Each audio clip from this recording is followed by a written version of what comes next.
What do Bill Gates, the Soros Empire, King Charles, and Yuval Noah Harari all have in common?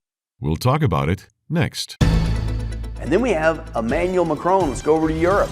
He's the current French president, and he too is another favorite candidate, people say, of the Antichrist, because some say he's very young and he's very charismatic. He's a European leader, and he's also a staunch globalist. Macron also calls for a renewed peace talks between Israelis and Palestinians, indicating that he will help in the process. And then his name, Emmanuel, in Hebrew means God with us. And he went on record stating, quote, he wants to govern like a Roman God. Welcome to Understanding the Times Radio with Jan Markell, Radio for the Remnant, brought to you by Olive Tree Ministries.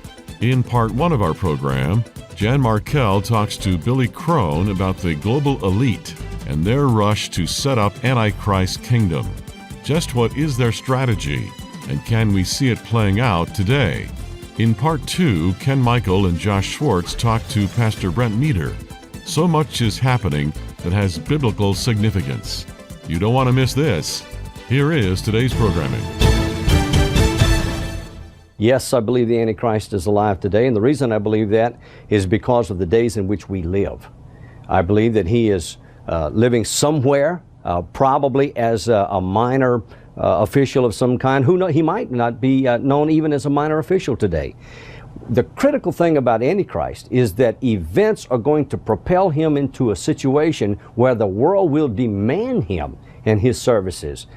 He's somebody that, much like Adolf Hitler was, someone that people will ask for. If you think about it, Hitler did not impose himself upon the German people as much as the German people demanded his services as a result of the post-World War I deprivation they were experiencing. I believe the Antichrist could be alive today, but 2 Thessalonians chapter 2 tells us that he is being restrained.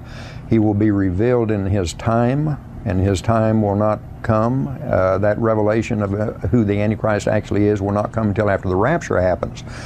Now, the reason that, as a matter of fact, I'll go a little stronger than that. I think he probably is alive today because I think the rapture is so close. The rapture, of course, has always been imminent, but the signs of the times are pointing to the second coming of Jesus. If that's true, how much closer is the rapture? The rapture is what is, it's the curtain that has to be raised before the Antichrist is revealed. So if the rapture occurred today, which it very well could, then the Antichrist is certainly on the scene because he would be revealed very shortly thereafter. That's a question that is one of the main questions that gets asked at prophecy conferences. You know, is the Antichrist alive today? Obviously, if we say anyone says for sure that he's alive, then obviously that means the Lord has to come back within 30, 40 years because he's not going to. The Antichrist won't live forever. So what I would say about that question is no one knows for sure. But if someone were to ask me, do I think that he's alive today? I do. I do believe that he's alive somewhere on the earth today because of the convergence that we see of the signs of the times and the acceleration of these signs. So I personally, if someone were to ask me, I do believe that. So glad you can join me for today's programming. It's good to be back in studio. And for those of you who listen regularly to Understanding the Times Radio, you know that we often refer to the coming Antichrist kingdom, known as the tribulation, the time of Jacob's trouble, Daniel's 70th week. This is a time period from which believers are missing, having been evacuated in what is known as the rapture of believers in Jesus Christ, those who name him as Lord and Savior. The left behind crowd then endures the worst time in history of the world, the biblical tribulation and great tribulation. Billions are going to die during that time. The earth goes through a pounding none of us wants to experience. In charge of the global mess will be a man known as the Antichrist, the lawless one, the beast, the son of perdition, and the world is getting ready for him. And I think that's the emphasis you've heard on this program over the years. They can't wait. He is empowered by Satan, and Satan has some global elites assisting in this scheme. You've also heard Pastor Billy Crone on this program numerous times. We now carry his new DVD set, Global Elites and the Antichrist. Who are some of these elite world leaders? Well, he's going to talk about a number of them. In our programming, we're going to be focusing on just a few of them. Certainly Bill Gates, we're going to look at George Soros, but others at play include Prince Charles, now King Charles, Yuval Noah Harari, many, many more. And these are leading players. The product is a 16 teaching DVD set. We offer it in our online store. We have the price marked down considerably so that we can get it into the hands of our ministry partners. Pastor Billy Crone, welcome back to the program. Thank you, Jen. It's always great to be on. You say that global elites and the Antichrist invites you to take a shocking journey that unveils the evidence concerning, and here you're referring to 5 major global key players who are secretly working behind the scenes. Again, these are your words, to help Klaus Schwab and the gang build the actual Antichrist kingdom. And you say, here you will have unmasked the coordinated plan to destroy our way of life and replace it with a satanic agenda. My question is, do you think these players know they are a part of this satanic scheme? More specifically, do you think they know they're a part of the Antichrist agenda? Jan, based on the research, certainly taking a deep dive in their background, I would say it's a mixture. Some give the appearance that they know that they're a part of a satanic agenda. I would say others are not necessarily so. They're not biblical scholars. I wouldn't say that, yep, they're absolutely with full cognizance, knowing what they're doing is helping the Antichrist kingdom. But with that said, the reason why it's important to talk about is whether they're doing it on purpose or not, it still is all part of building that Antichrist kingdom called the 7-year tribulation. And 2 Thessalonians 2 tells us we can expect that. Verse 7 says that for the secret power of lawlessness is already at work. But the one who holds it now back, the church, will continue to do so until he's taken out of the way. I love the Greek there, Jan. It's ginomai meso, and it means to rise from the midst. That sounds like a rapture to me. And then, after the rapture, verse 8, then the lawless one will be revealed. Let 2 Thessalonians 2 speak for itself. It's perfectly pre-trib all the way. But my point is, before the church is taken out of the way, rising from the midst, it says the secret power of lawlessness is already at work. Mysterion in the Greek, it means hidden from behind the scenes. Whether these guys know it or not, they are building the infrastructure behind the scenes that is really hidden to most people because of the smoke stream that is preparing the way for the Antichrist kingdom. And why that's relevant, Jan, is where a lot of us prophecy teachers admit that there has to be a pre-building of the Antichrist kingdom, because it's just not logical for the Antichrist to all of a sudden make his appearance on the world scene and then say, well, I guess I better get cracking at building a one world government and a cashless society around the whole planet. It's just not feasible. So logically, there has to be some sort of pre-stage being set for him so that when he does make his appearance after the rapture, they basically hand him the keys to the kingdom. And these guys that you just mentioned, whether they know it or not, they're building that kingdom. You said something key. They're building a system, because we're referring to some folks who are getting up in years, including Klaus Schwab. We're going to hit on George Soros, etc. But they have built a backup system. We even have the name of their successor, how much they're clued in on the evil. I'm sure they are. Bjorge Brende, I believe, is Schwab's successor. In other words, the plan isn't going to diminish because some of these fellows are getting older and they're going to fade off the scene, I would think, even within the next year or so. But the system has been built in, a very evil system. Exactly, Jen. In fact, if you look at a lot of these people's agendas, a lot of these agendas were started even prior to them. It's a generational That's approach. Right. And even some of the writings in the past, they admitted that they knew that they were not going to see the fulfillment of this Luciferian agenda in their lifetime. But they made sure that the next generation would take it to the next step. And so what I call the backup plan, you mentioned Soros, he's already got his backup plan ready to go. Yeah. In fact, it's already being put into play, and that's his son, Alex. Well, we're going to do 2 programs, Billy Crone, and you're going to come back next week, and I think we'll hit on George Soros likely next week. But I want to play the trailer to this presentation. Again, folks, it's in my store. I don't say all these things to be promoting so much making profits here. However, the content, information you really need. Let's just play the trailer. This is a little bit longer, but I think it's very worthwhile for you to hear. And here you're going to be hearing some of these major player voices. Prince Charles, now King Charles. Yuval Noah Harari. What about Elon Musk? We're going to have to talk about him at some point here. George Soros, Bill Gates. We're going to spend an extra few minutes on Bill Gates. artificial intelligence, how this plays in. Here we need a vast military-style campaign to marshal the strength of the global private sector. With trillions at its disposal, far beyond global GDP, and with the greatest respect, beyond even the governments of the world's leaders, it offers the only real prospect of achieving fundamental economic transition. It should be obvious to everybody we cannot deal with the problems of the environment, of climate change, except through global cooperation. I mean, I do think that there's a potential path here which is, and we're really getting into science fiction or sort of advanced science stuff, but having some sort of merger with biological intelligence and machine intelligence. The most important aspect of the current phase of the ongoing AI revolution is that AI is gaining mastery of language at a level that surpasses the average human ability. You're looking at 60 satellites hurtling into the sky. And over the next few decades, Elon Musk is hoping to send 42,000 of these satellites to space, 15 times the number of operational satellites in orbit today. It's part of Starlink, the expansive constellation from Musk and SpaceX that hopes to bring the world low-latency, high-speed internet, promising no more buffering and nearly instantaneous internet in every corner of the world. George Soros is one of the biggest spending political donors in the world. With a net worth of $25 billion, he has funded the most powerful groups on the American left, including arms of the Democratic Party, ACLU, Center for American Progress, and the presidential campaigns of Hillary Clinton and Barack Obama.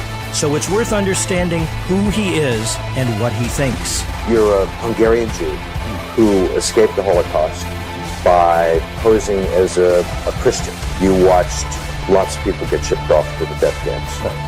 That was 14 years old. And I would say that that's when my character was. Went out, in fact, and helped in the confiscation of property from the Jews. Yes, sir. Was it difficult? Not at all. You know, the chance of a natural pandemic in the next 4 years is, somewhere between 10 and 15%. It'd be nice to think we're actually more ready for that than we were last time, but so far we're not. You really think we're not? No, we're absolutely not. Why not? Is production of a transgenic mosquito as a flying syringe to deliver protective vaccine via saliva. The Gates Foundation's been funding all sorts of genetic engineering of mosquitoes, and there's a lot of talk about using mosquitoes and the mosquito bite to help vaccinate certain populations. I don't have proof that that's viable yet, but I know they're working on it. Simply by gaining mastery of human language, AI has all it needs in order to cocoon us in a matrix-like world of illusions. We will not be able to be smarter than a digital supercomputer. So therefore, if you cannot beat them, join them. It'll be able to do anything you want. So it can be a teacher, babysit your kids, it can walk your dog, mow your lawn, get the groceries, just be your friend, serve drinks. Whatever you can think of, it will do. And yeah, it's going to be awesome. I think this will be the biggest product ever of any kind. The Optimus robots will walk among you. If you just joined me, you're listening to Understanding the Times Radio. Jan Markell, have on the line Pastor Billy Crone to carry his newest presentation, Global Elites and the Antichrist. It's a 16 teaching DVD set. I have watched many of them. They're outstanding. Billy Crone, I was going to save this for a little bit later, but no, it jumped out during this playing of the trailer. And that would be the question I have, and that is, what do we do with Elon Musk? Now, let me follow that up with saying he has been a historical leftist. He certainly has moved to the center. He's a major part of our administration. He is being beaten up by the left, something fierce. Help us understand not only Elon Musk, but what are Christians to do with him? Again, I think as Christians, Jim, we're supposed to be truth tellers, right? That if you want to have a reputation as a Christian, that when people come to you, they know they're always going to get the truth. They may not like to hear it. They may not agree with it, but they know that, man, that person's always going to tell me the truth. I think that's where we need to have a balance here. It seems like all things Musk, people go to one end of the spectrum or the other. If you say anything negative about him, then you're an anti-American communist leftist. Or if you mention some of the good he's doing, like with the Doge program, which me personally, I'm super stoked about that. Yep. I'm glad he's doing that. Then all of a sudden, if I say something good about him, then, I drank the Kool-Aid. I'm part of the Antichrist kingdom. No. So to me, I try to be that Christian that I'm a truth teller. I'm going to be honest with the facts. And the facts are, yes, of course, he is doing some great things with the Doge program, and I'm excited about that. However, does that mean I got to stick my head in the sand and not talk about some of the other things that are clearly part of the last days Bible prophecy agenda? How come it became illegal overnight, it seems, to be able to talk about that? So I use the analogy of this, Jen. Listen, on the front porch of the home, Musk is doing good things with the Doge program, things of that nature. Okay? All I'm saying is, can we talk about what's going on in the backyard? Totally agree with you, Billy Crone. He is doing some amazing things. We have to talk about Starlink. He wants chips in brains. Right now, I think they're in animal brains, and I think he would like to see them in your brain and mine. Am I wrong? No, that's exactly the stated goal on tape. And as you mentioned with the DVDs, that's the power of the DVDs. You will hear these people say these things. And it's beyond the animal stage, Jen. They're already moving into humans. He's that far along. But think about that, Jen. For many years, people have wondered, Revelation 13, the mark of the beast, right hand or the forehead. For many years, we've seen so many examples of people using their hands, even the right hand, to make payments to buy and sell. But for many years, people are like, what's up with the head? We're not seeing any signs of that. We are now. And we're not just now, we're seeing it on a massive scale.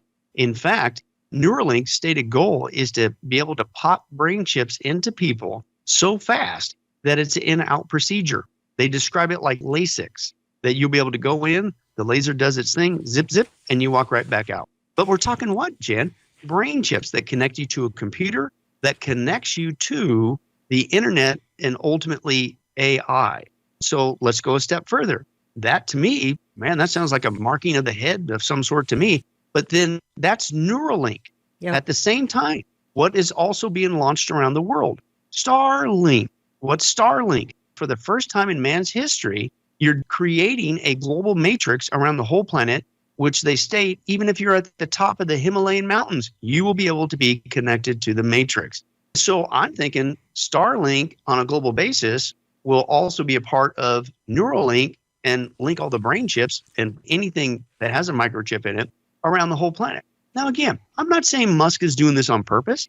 I'm not saying that he's going, yep, I did this whole thing because I'm here helping the Antichrist. I'm not saying that. But what I am saying is, if that ain't some sort of a mark of the beast system for the first time in man's history, I don't know what is. And can we just talk about it? So you spend a fair amount of time on just a few people, and I've already referred to a few of them. We need to get to a couple of them and spend a little extensive time on them. And we just have on Elon Musk, but I want to move quickly in the interest of time because you talk extensively about Bill Gates. He is far more than, like you say, Microsoft may not be his primary legacy. And I think the primary globalist and primary Antichrist helper, after I've viewed so many of your videos, seems to be, am I wrong, but it would be Bill Gates? Yeah. In fact, Jan, me personally growing up, I was never a big fan of Hamburger Helper, but as challenging it is to eat that stuff, this guy's worse. He really is an Antichrist helper in all seriousness, Jan.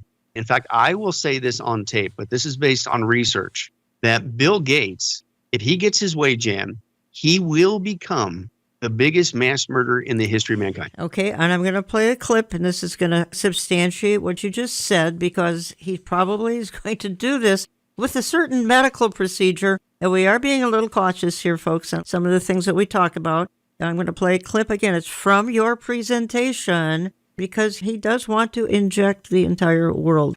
In January of 2010, Bill and Melinda Gates used the World Economic Forum at Davos to announce a staggering $10 billion commitment to research and develop vaccines for the world's poorest countries, kicking off what he called a decade of vaccines.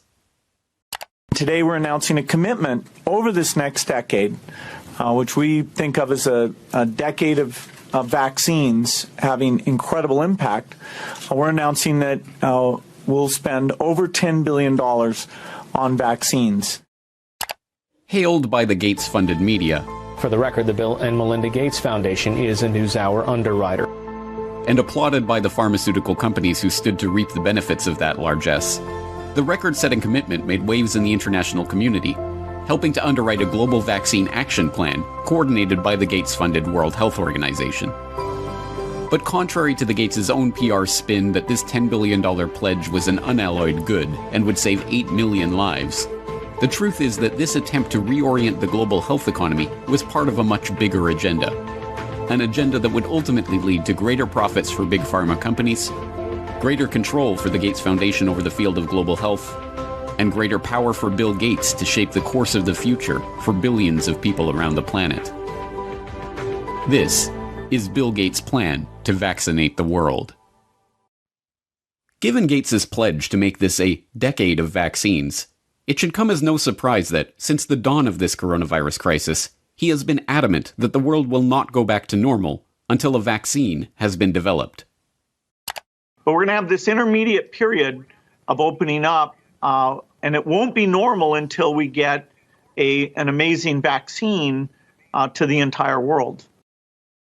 The vaccine is critical because until you have that, things aren't really going to be normal. They can open up to some degree, but the risk of a rebound will be there until we have very broad vaccination.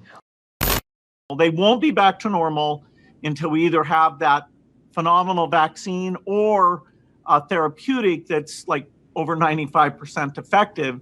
And so we have to assume that's going to be almost 18 months from now. And then the final solution, which is a year to 2 years off, is the vaccine. So we've got to go full speed ahead on all three fronts. As you say, Billy Crone, Microsoft may not be his primary legacy, but it will be what we've just heard here. Yeah, and when I took a deep dive into him, including his startup with Microsoft, I learned a lot about his character, Jan. And then all of a sudden it dawned on me, I found the hidden roadmap. I found, why does Bill Gates do what he does even to this day? There's two things that drive him: make money and murder people. And the murder aspect comes in with his family heritage, with his dad being the head of Planned Parenthood. Bill Gates admitted that on tape. And he still promotes the lie that the planet is overpopulated. And we take quite a bit of time dispelling that lie. So everything he does to this day, Jan, post-Microsoft, is for those two things: make money, murder people. And most people realize that Bill Gates' vaccines, where did this come from? Well, he admitted on tape, and we share that tape, that during the COVID pandemic with the jabs there, he made his investment into that 20-to-1 return on that because he invested in those vaccines. And any vaccine moving forward, it's the same thing. He doesn't care about the planet, Jan. He's not a health expert. He's not a doctor. He's there to create a monopoly. And that monopoly he's going to make hand over fist. And unfortunately, there's deadly side effects meeting his two goals. And this is what drives Bill Gates. So you do make a case for this reducing the population. Again, this is in the product that we're talking about, folks, this DVD set, Global Elites and the Antichrist. Here are some voices that are talking about we've got to reduce the population. This seems to be an obsession on the left. Here we hear Kamala Harris, Yuval Noah Harari, again, Bill Gates. When we invest in clean energy and electric vehicles and reduce population, more of our children can breathe clean air and drink clean water. Again, I think that the biggest question maybe in economics and politics of the coming decades will be what to do with all these useless people. And then the big political and economic question of the 21st century will be, what do we need humans for? Or at least, what do we need so many humans for? My name is Jane Goodall. My age is 80. My job is giving people hope. If I just have this magic power, I would like to, without causing any pain or suffering, reduce the number of people on the planet. Because of very, very high medical costs and a lack of willingness to say, is spending $1 million on that last 3 months of life for that patient, would it be better not to lay off those 10 teachers and to make that trade-off in medical costs? But that's called the death panel, and you're not supposed to have that discussion. Billy Crone, all these voices are Antichrist-esque. They all are tribulation-type talkers. And I think that's the point you're trying to make. Exactly, Jen. In fact, there's another clip that we share with Bill Gates there. He's at a TED Talk, and this is on tape, not a conspiracy theory. And he says this, Jen, if we do a really good job with vaccines and the medical care, we can reduce the population by 10 to 15%. That's not only on tape, but I broke out the calculator. 15% of the current population around the world, Jan, that is 1.2 billion people. And he admitted he doesn't care about people's health. He wants to depopulate the planet. And since he owns the patents on the bulk of these vaccines and has invested millions, but he's going to get a return of billions. And this is what drives this guy. He's also very influential in the educational system through Common Core. He sees artificial intelligence as taking over for teachers, and yet every leftist teacher out there probably loves Bill Gates. And he's buying off the media. Others do the same. Jeff Bezos does that. This is a cabal, and I think that's your point, is we've got a cabal here. Yeah, and once you learn about one, it just seems like the same cyclical behavior goes to the next guy. Bill Gates, the way he gets away with this stuff, post-Microsoft, he took all of his billions, and he created a smokescreen. It's called the Bill and Melinda Gates Foundation. All that foundation does is advance these evil agendas under the guise of being a philanthropic enterprise, and it's not. It's how he advances his global evil agenda. George Soros does the same thing. He took his billions of dollars, and what's he do? He created his own shell company called Open Door Society. But let me give you one more real quick, Bill Gates, where it comes into Bible prophecy.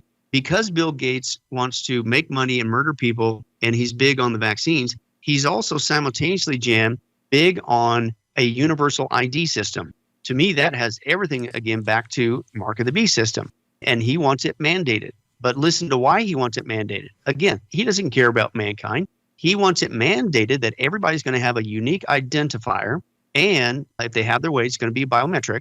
And he says, because the new universal ID will be tied into the database of all things you and your healthcare, including vaccine status. And so with a universal ID, that will be their way to force people around the planet to get the vaccines they say you need to get. And if you don't, you'll be shut out of the system. That's why he's interested, because he's going to make bank. Because, again, the vaccines they're promoting, he either owns the patents or has invested money into it. And so that's a global customer. Or also because they're not good for you, it's going to meet his other goal. It's going to help depopulate the planet. Again, folks, you can find the product, Global Elites and the Antichrist, be Volume 1. There's more to come. In my online store, olivetreeviews.org, olivetreeviews.org. You can call my office. It's offered in my various newsletters if you want to call for those or sign up online.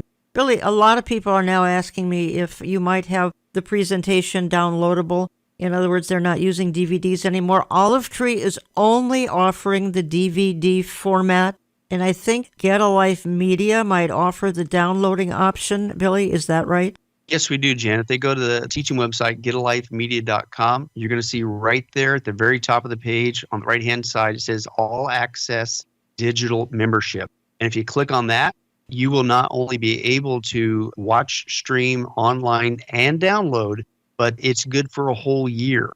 You'll get all of our previous documentaries and any documentary that, Lord willing, come out in the next year. You get it for all that same one price. Pastor Billy Crone is coming back with me next week because we're going to dig deeper into this. And I want to take a closer look at the role of the Soros empire. Now, his son Alex has taken over. Do you think anything's going to change? As a matter of fact, Alex says he's more hardcore, more leftist. I think he actually says he's more dangerous than his father, George Soros. But we're going to take a look at that empire next week, and we're going to look at some other issues as well. Because the Antichrist kingdom is being formed. The so-called tribulation empire is in the process of forming. No, believers won't be here, but we're seeing the setup. The stage is being set. And that is the point of part 1 today and part 1 next week here on Understanding the Times Radio. Now, coming up in part 2 of my program today, Ken Michael and Josh Schwartz talk to Pastor Brett Meador about some very current issues that you need to know about, so please don't go away. Time is moving, unceasingly and relentlessly. With each passing moment, the world as we know it is changing, transforming before our very eyes. There's a palpable sense in the air, a strange feeling that something significant is about to happen. This sense is not just a fleeting thought, but a deep-seated realization that the events described in the book of Revelation might soon come to pass.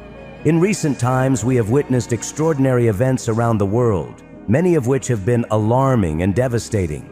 Floods, earthquakes, heat waves, and heightened political tensions have left countless people feeling unsettled, asking themselves, what does it all mean? Tell us, when will these things be? And what will be the sign of your coming and of the end of the age? And Jesus answered and said to them, take heed that no one deceives you. For many will come in my name, saying, I am the Christ, and will deceive many. And you will hear of wars and rumors of wars. See that you are not troubled, for all these things must come to pass, but the end is not yet. For nation will rise against nation, and kingdom against kingdom, and there will be famines, pestilences, and earthquakes in various places. All these are the beginning of sorrows. Then they will deliver you up to tribulation and kill you, and you will be hated by all nations for my name's sake. And then many will be offended and will betray one another and will hate one another. And then many false prophets will rise up and deceive many. And because lawlessness will abound, the love of many will grow cold. Despite the chaos around us, Jesus reminds us in Matthew 24:6, do not be alarmed. He encourages us not to let our hearts be troubled, even in the face of these sorrows. These events are part of God's grand plan, and nothing is happening outside of His knowledge or control. Welcome to the second half of Understanding the Times. I'm Ken Michael, along with Pastor Josh Schwartz. Well, events in the world are happening at breakneck speed, and many Bible-believing Christians are asking, could we be the generation that will see the return of our Lord Jesus Christ? And what did Jesus say the world would look like, and what are the signs that He told us to look for before His return? We'll ask our guest today. He's the senior pastor at Athey Creek Church in Westland, Oregon, Brett Meador. Pastor Brett, welcome back to the program. Thank you. Great to be here with you guys. Well, it's great to have you back. So I know you get asked and we get asked. Many churchgoers now believe we're living in the last moments of the church age. So tell our audience, what did Jesus say about the signs that we should look for right before His return? Well, you know, it's interesting because I was talking to our congregation. I just asked the question sort of rhetorically, do you get a sense that things are speeding up, in the eschatological, scenario? And the whole congregation was kind of a united yes.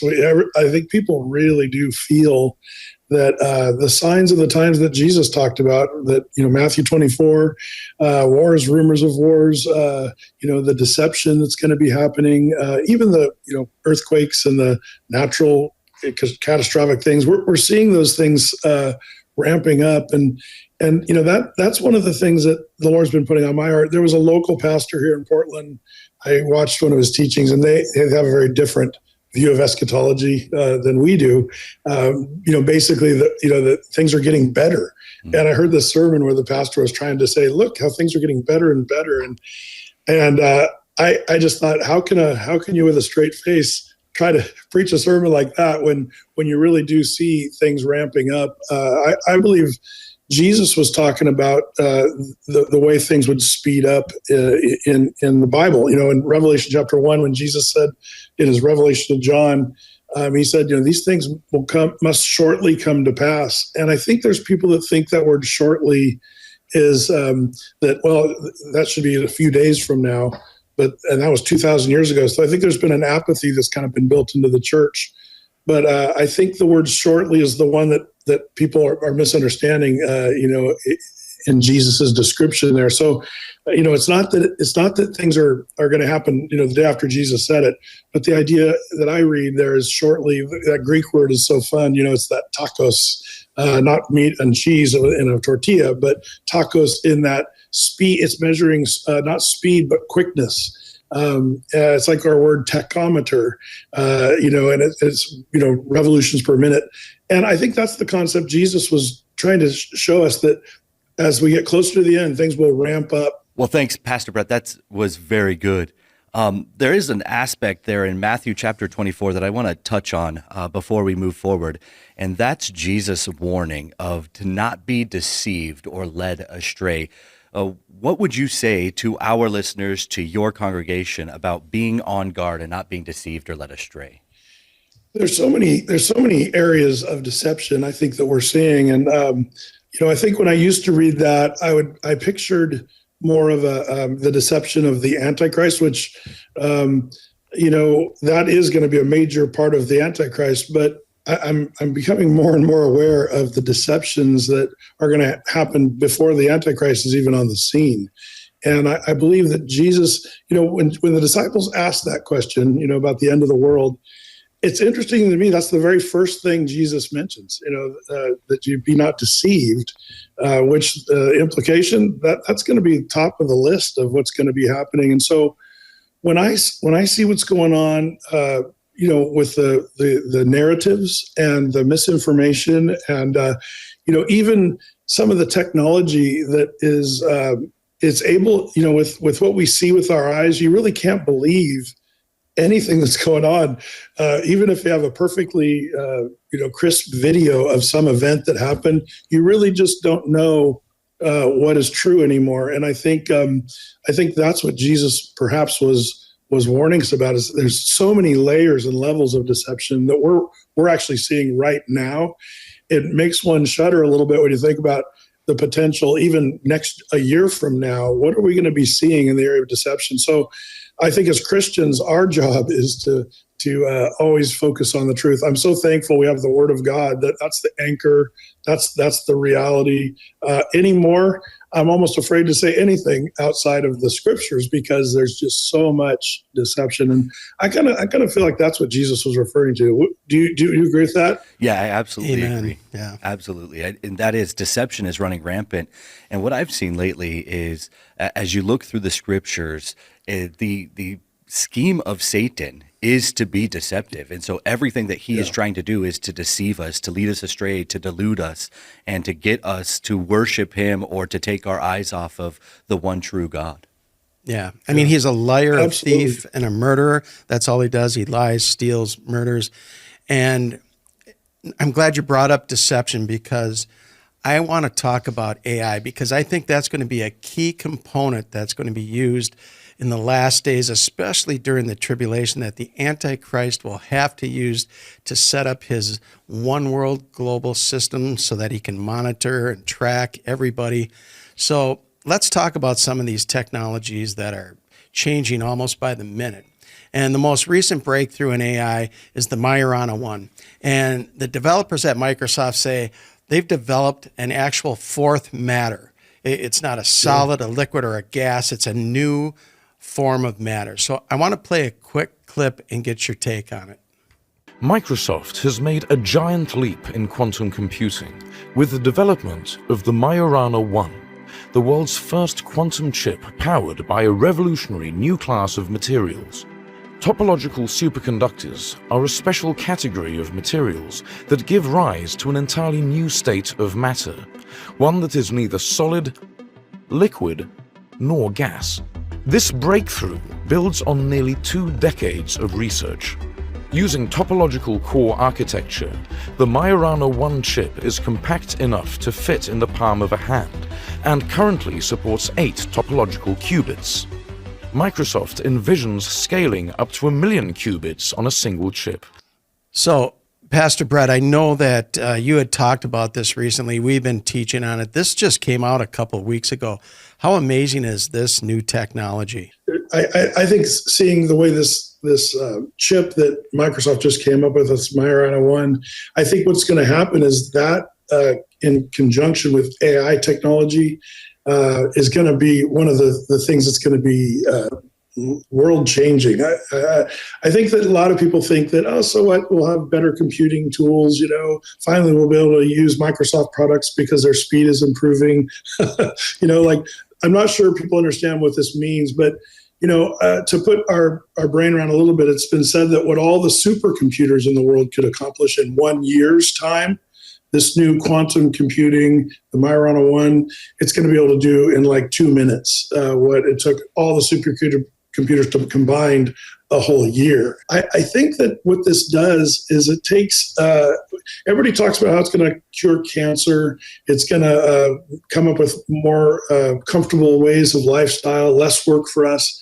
But nobody talks about what that's going to do for weapons technology and for things like we were just talking about, deception, even profiling people before we even know who they are. They're saying with this kind of AI technology, you'll be able to find out who the criminals are before they've even committed the crime, or who's going to die because of a genetic disorder. And when you think about the implications of what that's going to do, technology is going to do for the world, it starts to line up with biblical end times, sort of dystopian kinds of themes. And so I think part of the hard part is just understanding what does this mean, this kind of computer technology? You're absolutely right. And it's amazing how the human heart is so broken. The human heart is ultimately evil, and we've always, throughout history, used technology for nefarious purposes, even though technology can be used for benefits. And I think with this same thing with AI, we as followers of Jesus can redeem the technology in one way or another, but those who aren't in Christ are going to use it for power, control, and domination, really, of the world as a whole. Yeah, I mean, they're talking about these systems having the IQ in the thousands. I mean, think about that. I think the average genius is 165, 170. They're talking about IQs in the 2,500 to 3,000. And we now know that the developers are telling us that, hey, we've already reached AGI, artificial general intelligence. These things are as smart as humans. I mean, it's incredible what's happening in the speed that it's happening in. Yeah. So Pastor Brett, specifically in this area of AI technology, we can move into the area of genetic engineering. And we're certainly seeing a huge advancement in genetic engineering. And we know that the Chinese are actually using this type of technology to develop super viruses and super soldiers. That are not only physically enhanced, but also can survive a nuclear explosion and radiation. What are your thoughts there? We've seen some of that, the autonomous weaponry used in Ukraine, where the Russians were able to jam the signal for these drones or weapons that the Ukrainians were using. So they're wanting to give AI to these weapons so they don't need a connection. Which, if you think about the implications of that, it starts to become a little bit like Terminator in the movies, when we lose control of the weapons that we're creating. Yeah, and then with all the satellites that we're shooting up into the air, now we can connect the entire globe together so that all these systems are connected so that one government, or in the future, maybe one person has control over this. Just going back real quick to something you touched on, especially with this genetic engineering. We know that the Stargate has been launched into the U.S. All these tech giants have come together, and they're going to use AI to improve our lives. But one thing that they mentioned that really struck me, and that's they're going to be able to genetically engineer a vaccine, especially made for individuals, so that if you do get sick, within 48 hours, they can give you that vaccine, and supposedly you'll be better. So this technology is happening quickly. It's advancing quickly. The developers are warning us that this is being deployed just too fast for us to even comprehend. Yeah, I agree with that. I think that it starts to, do you ever wonder that it starts to touch on the Tower of Babel? Remember when man was coming together with intelligence and even technology in that version? And God saw that it was time to confuse their languages and scatter them because of where they were going. You get a sense that maybe technology, we're sort of repeating history there. And I'm of the persuasion when we get to that, the Lord's not going to confuse the language. He's not going to scatter men. He's going to bring in the Lord's day, the rapture of the church, and eventually his second coming. I think that perhaps we're pushing those limits as they did back in the Tower of Babel. I think genetic engineering is one of those topics I feel like they're possibly pushing those limits again. Yeah, you're absolutely right, because the truth is, how much of a machine does someone have to become in order for their humanity to be entirely removed? I mean, you've got ethical questions all over the place when it comes to the use of AI, quantum computing, and manipulation.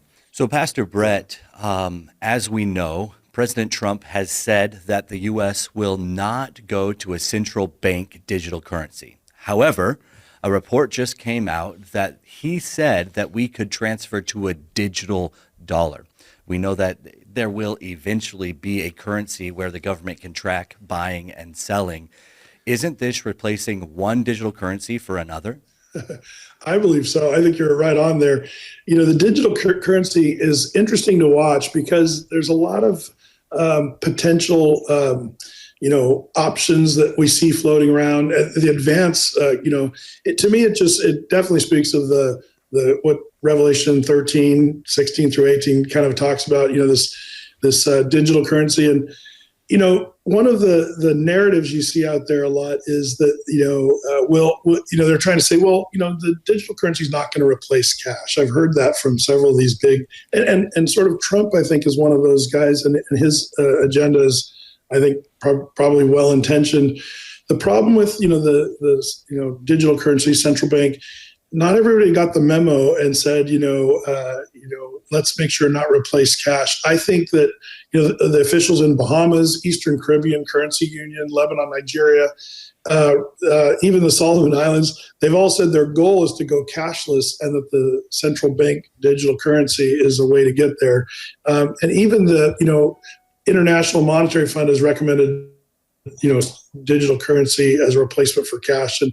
And I think that Trump might be able, in my opinion, is that he might be able to hold off that sort of movement for a few years. But I get a sense the world is rapidly moving to what the book of Revelation in chapter 13 refers to as that cashless society. And it's very much going to be used to control people, ultimately to make people submit to and believe and follow the coming Antichrist. Yeah.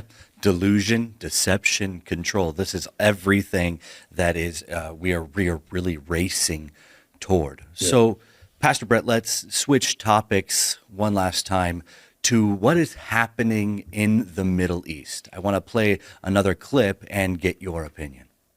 Israel now launching ground assaults against Hamas in Gaza, in addition to its airstrikes. The Israeli assaults come and reports Hamas and other groups were using the ceasefire to rebuild their forces and launch another major attack on Israel. They have tried to extract tools, equipment from the tunnels. Believe it or not, they resumed rocket manufacturing, and they also searched for missiles under the rubble. So during this time, the ceasefire, they were restructuring their military and also recruiting more fighters into the fight. The Red Sea is on fire. Yemen's Houthi forces have unleashed a brutal wave of missile and drone attacks, targeting U.S. warships and Israel. U.S. jets have struck these Iranian-backed Houthi rebels. F-18 Super Hornets from the flight deck of the USS Harry S. Truman were the vanguard of the strikes, along with Air Force fighter jets and drones. President Trump recently sent a letter to the Ayatollah saying Iran needs to end its nuclear enrichment program, stop in this path toward what many in the intelligence community say is a path to a nuclear bomb. The Israelis have been itching to strike the Iranians so far, while the Trump administration has voiced its support for such an operation. President Trump has said he wants to end this diplomatically. That's why he sent that letter, but it was rejected from the Ayatollah. But the Iranians support these Houthi rebels, and so there's no question this is a message being sent to Tehran as well in Sana'a in Yemen.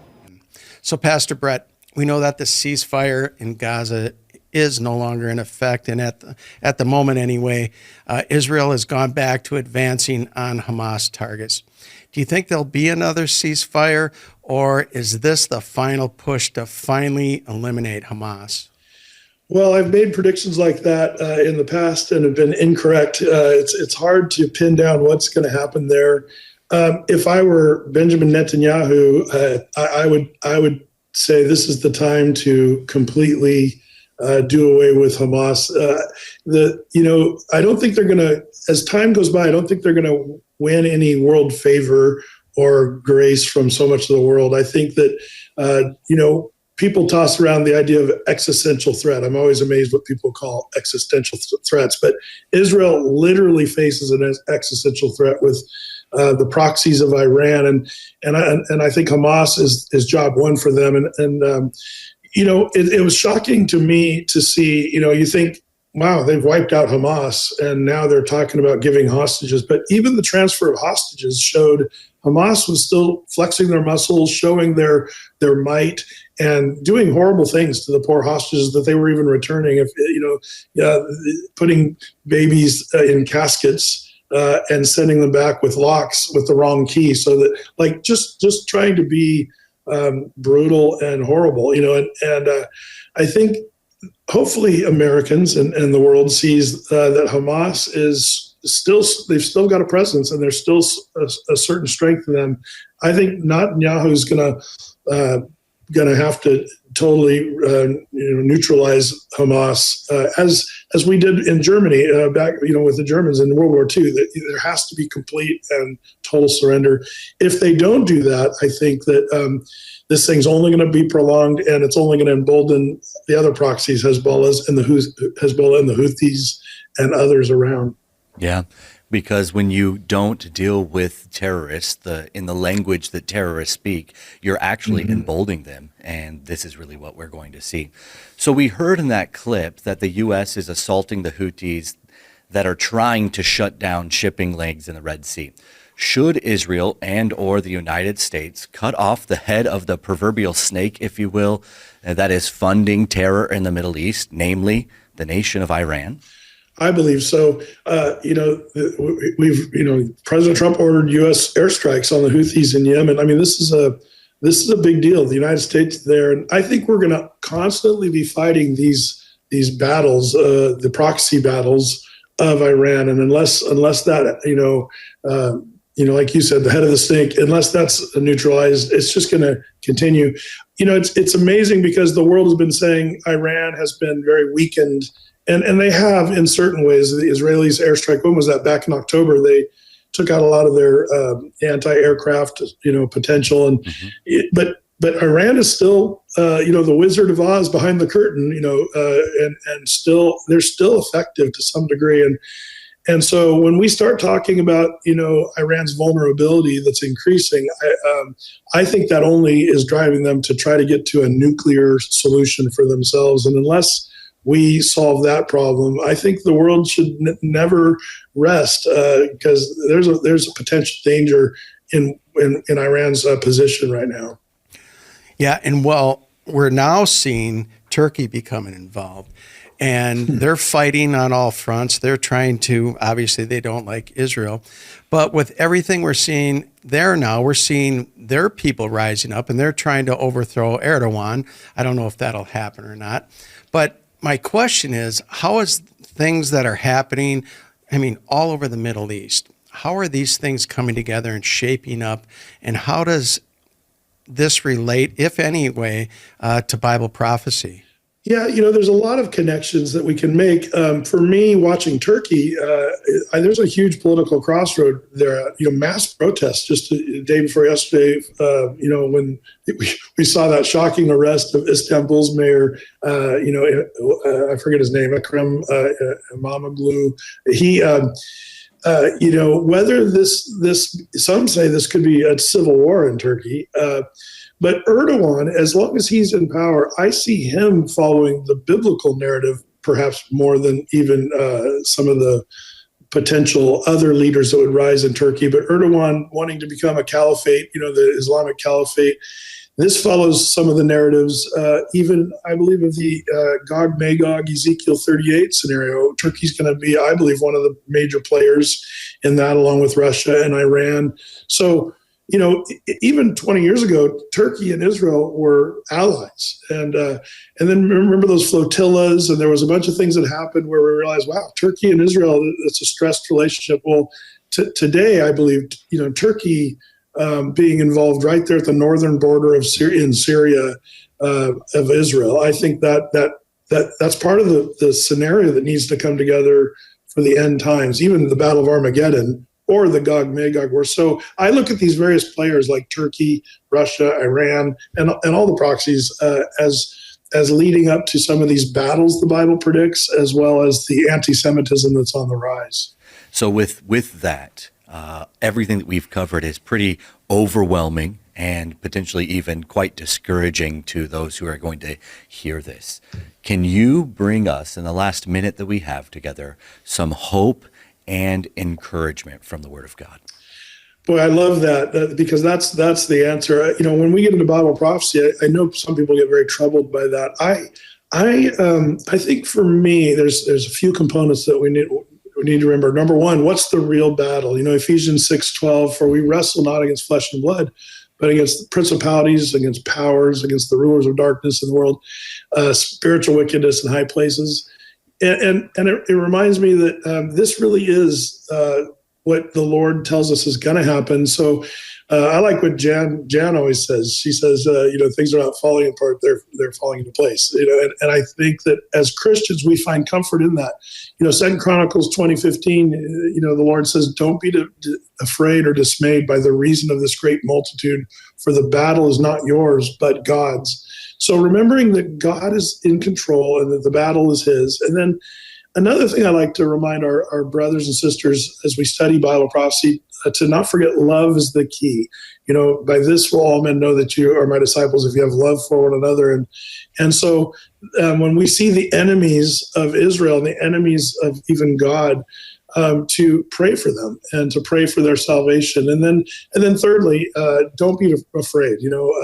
I love Revelation 1:3. Blessed is he that reads and they that hear the words of this prophecy, and keep those things that are written there. And the word blessed there is happy. So we can be happy to know God is in control. We can put our trust in Him.